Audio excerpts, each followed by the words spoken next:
రక్త సంబంధీకుల నుంచి వేరైన వారు కొందరు, తమ వారిని కోల్పోయి ఆధారం లేక ఆశ్రయం కోసం వచ్చిన వారు కొందరు.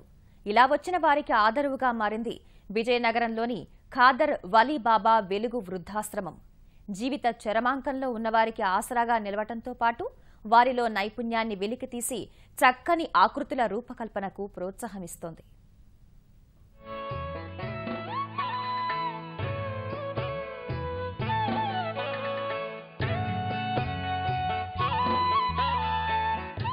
రకరకాల ఆకృతుల్ని ఎంతో శ్రద్ధగా తీర్చిదిద్దుతున్న వీరంతా చేయి తిరిగిన కళాకారులు కాదు.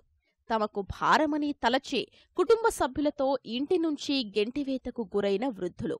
వీరందరికీ ఆశ్రయం కల్పించింది ఖాదర్ వలీ బాబా వెలుగు వృద్ధాశ్రమం. విజయనగరం బాబామెట్టలో 4 ఏళ్ల కిందట వృద్ధాశ్రమాన్ని ఏర్పాటు చేశారు. ప్రస్తుతం 20 మంది వృద్ధులు ఇక్కడ ఆశ్రయం పొందుతున్నారు. ఆశ్రమంలో ఉన్నా వీరికి తమ కుటుంబ సభ్యుల జ్ఞాపకాలు గుర్తొచ్చి చాలామంది నిరాశలో ఉండేవారు. ఇది గుర్తించిన ఖాదర్ వలీ బాబా సరికొత్త ఆలోచనకు శ్రీకారం చుట్టారు.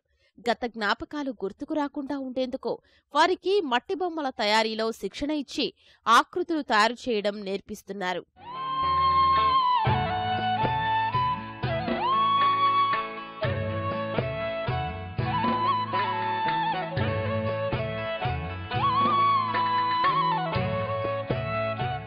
ఆశ్రమంలో వృద్ధులు చక్కగా బొమ్మలు తయారు చేయడాన్ని గమనించిన ఖాదర్ వలీ తన ఆలోచనను విస్తృతం చేశారు. దర్గా చుట్టూ ఉన్న వందలాది పేదలకు సైతం బొమ్మలు తయారు చేయడం నేర్పిస్తున్నారు. 6 నెలలుగా వృద్ధులు, మహిళలు అనేక రకాల బొమ్మలు తయారు చేసి అబ్బురపరుస్తున్నారు.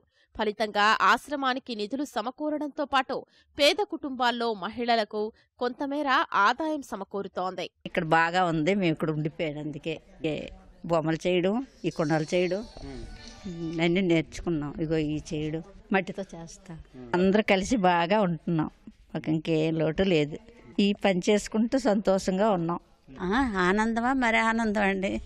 అలాగ వృధాగా కూర్చుంది వాళ్ళు అంతకుముందు.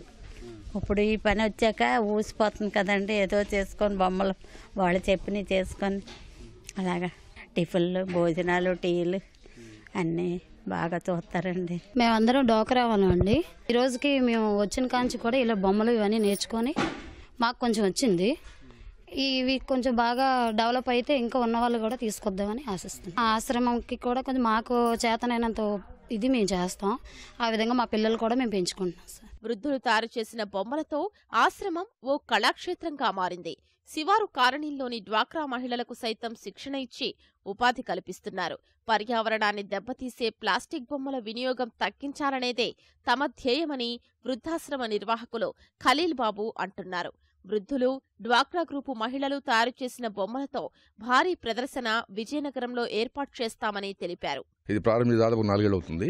ఈ 4 ఏళ్లలో 22 జాయిన్ చేశాము. వీళ్ళు జీవితంలో ఓడిపోయి ఉన్నోళ్ళు కాబట్టి పిల్లలతో దూరం అయిపోయి వాళ్ళతో వ్యతిరేకింపబడి బహిష్కరింపబడిన వీళ్ళు ఫ్రెండ్లీ నేచర్ని కోల్పోయారు.